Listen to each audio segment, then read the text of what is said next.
இன்றைய நற்செய்தி வாசகம் மார்க் எழுதிய நற்செய்தி 3ஆம் அதிகாரம் இறைவசனம் 7-12 முடிய. இயேசு அங்கிருந்து புறப்பட்டு தம் சீடருடன் கடலோரம் சென்றார். கலிலேயாவிலிருந்து பெரும் திரளான மக்கள் அவரை பின்தொடர்ந்தனர். மேலும் யூதேயா, ஜெருசலேம், இதுமேயா, யோர்தான் அக்கரை பகுதி, தீர், சீதோன் ஆகிய இடங்களிலிருந்தும் பெரும் திரளான மக்கள் அவர் செய்தவற்றையெல்லாம் கேள்வியுற்று அவரிடம் வந்தனர். மக்கள் கூட்டம் தம்மை நெருக்கி விடாதவாறு தமக்காக படகு ஒன்றை முன்னேற்பாடாக வைத்திருக்குமாறு அவர் சீடருக்கு சொன்னார். ஏனெனில் பலரை அவர் குணமாக்கியதால் நோயுற்றோர் அனைவரும் அவரை தொட வேண்டும் என்று வந்து அவர் மீது விழுந்து கொண்டிருந்தனர்.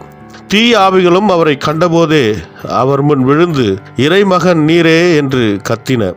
அவரோ தம்மை வெளிப்படுத்த வேண்டாம் என அவற்றிடம் மிக கண்டிப்பாய் சொன்னார். இது கிறிஸ்து வழங்கும் நற்செய்தி. கிறிஸ்துவே உமக்கு புகழ். ಮಾರ್ಕ ಅಧ್ಯಾಯ 3 ವಚನ 7-12. ಯೇಸು ತನ್ನ ಶಿಷ್ಯರೊಂದಿಗೆ ಸರೋವರಕ್ಕೆ ಹೊರಟು ಹೋದನು. ಗಲಿಲಯದ ಅನೇಕ ಜನರು ಆತನನ್ನು ಹಿಂಬಾಲಿಸಿದರು. ಅನೇಕ ಜನರು ಜುದೇಯದಿಂದ, ಜೆರುಸಲೇಮಿನಿಂದ, ಇದುಮಾಯದಿಂದ, ಜೋರ್ಡಾನ್ ನದಿಯ ಆಚೆಗಿರುವ ಪ್ರದೇಶದಿಂದ ಮತ್ತು ಟೈರ್, ಸೀದೋನ್ಗಳ ಸುತ್ತಲಿನ ಪ್ರದೇಶಗಳಿಂದ ಬಂದರು. ಯೇಸುವು ಮಾಡುತ್ತಿದ್ದ ಕಾರ್ಯಗಳ ಬಗ್ಗೆ ಅವರು ಕೇಳಿ ಬಂದಿದ್ದರು. ಯೇಸು ಈ ಜನಸಮೂಹವನ್ನು ನೋಡಿ ಅವರನ್ನು ತನ್ನ ಮೈ ಮೇಲೆ ಬಿದ್ದು ನೂಕಬಹುದೆಂದು ತನಗಾಗಿ ಒಂದು ಚಿಕ್ಕ ದೋಣಿಯನ್ನು ತಂದು ಅದನ್ನು ಸಿದ್ಧಪಡಿಸುವಂತೆ ತನ್ನ ಶಿಷ್ಯರಿಗೆ ಹೇಳಿದನು.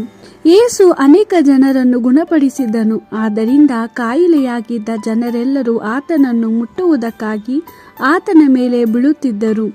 ದೆವ್ವಗಳಿಂದ ಪೀಡಿತರಾಗಿದ್ದ ಕೆಲವು ಜನರು ಅಲ್ಲಿದ್ದರು.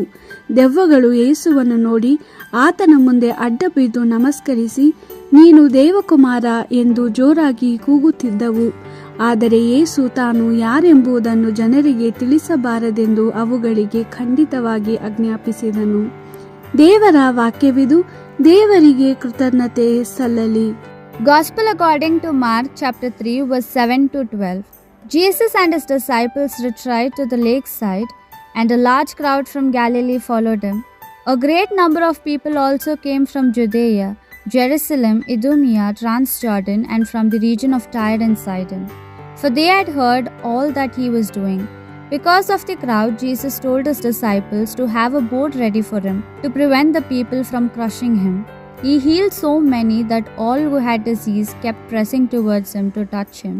And the people who had evil spirits, whenever they saw him, would fall down before him and cry out, "You are the Son of God." But he warned them sternly not to tell anyone who he was.